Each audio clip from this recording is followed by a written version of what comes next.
and then people in between. But regardless, think about this. God is saying, I'm opening up deeper places in me than ever before. Praise God.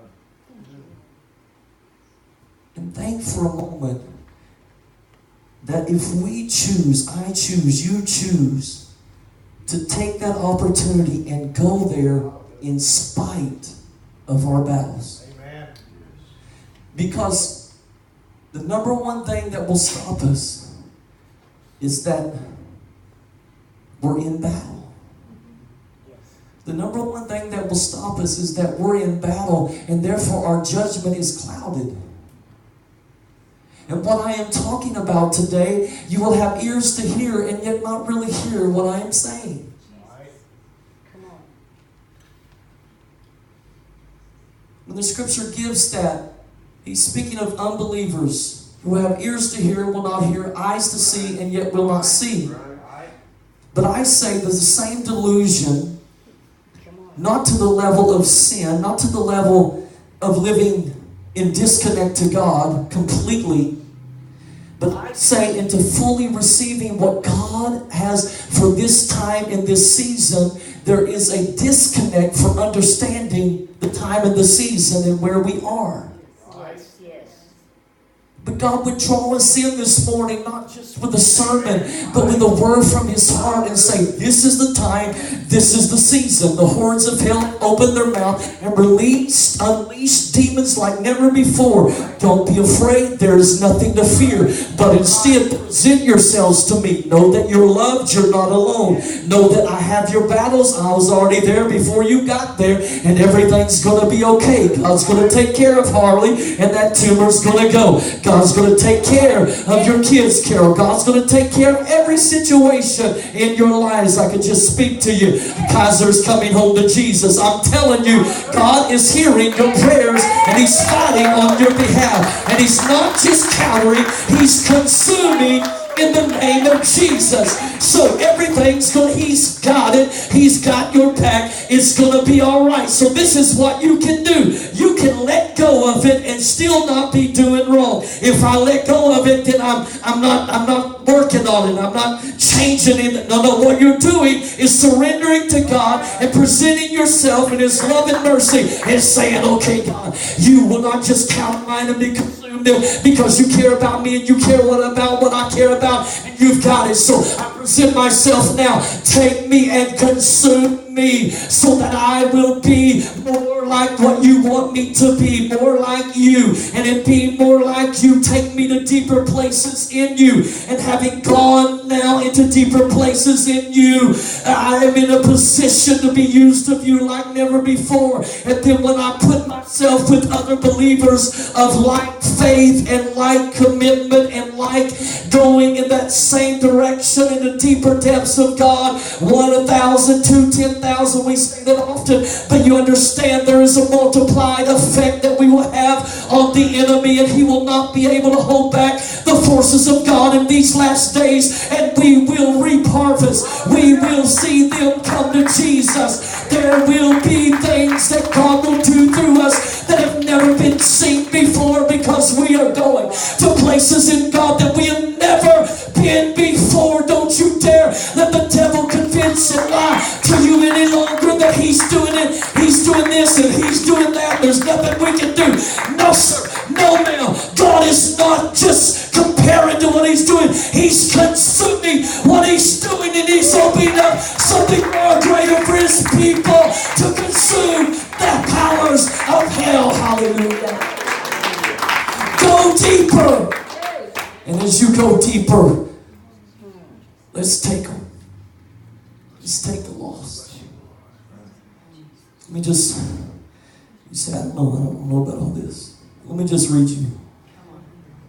Let me just read Hebrews 12.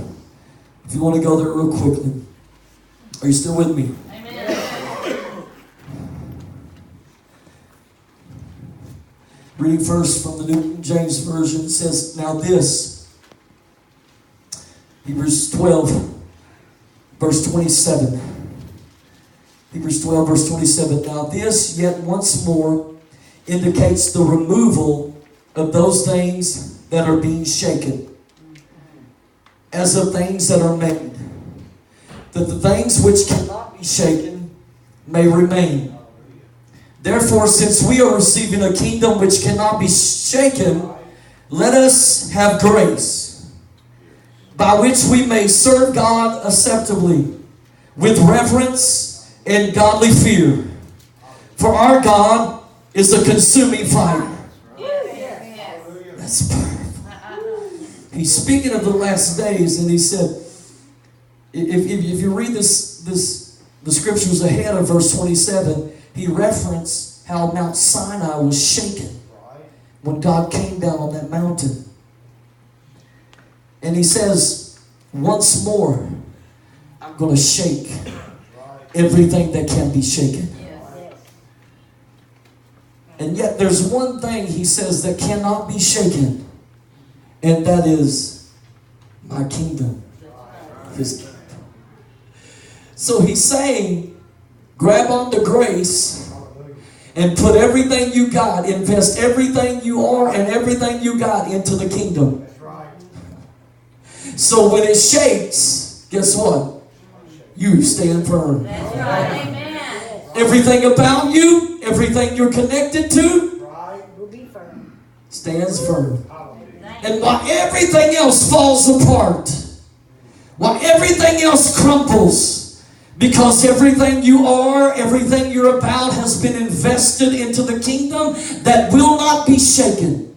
Amen. Thank You will not be shaken. Thank you, Father. Hallelujah. Thank you, Lord. So he says, serve God acceptably with reverence and godly fear. For what is he? He is a consuming fire. There it is. Counter consume. Yes.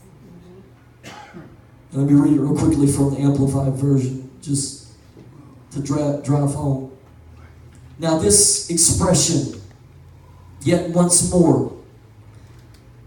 So again, he's saying once more. So verse 26, 25, 26, he's alluding to how Mount Sinai was shaken. And now he says, yet once more indicates the removal and final transformation of all those things which can be shaken. That is, of that which has been created. The heavens, the earth, it will all be shaken. So that those things which cannot be shaken may remain. Therefore, since we receive a kingdom which cannot be shaken, let us show gratitude and offer to God pleasing service and acceptable worship with reverence and awe. Are you getting that? He said, since you just presented yourself and love loved you, and you didn't do anything to deserve it, you just humbly said, here I am, purpose in my heart, change me, here I am. Since love loved you and continues to love you just like you are, he says you have this kingdom, you're in this kingdom that cannot be shaken. And since you're in this kingdom that cannot be shaken, he says, now show gratitude, show thankfulness, and offer to God pleasing service, acceptable worship with reverence and awe.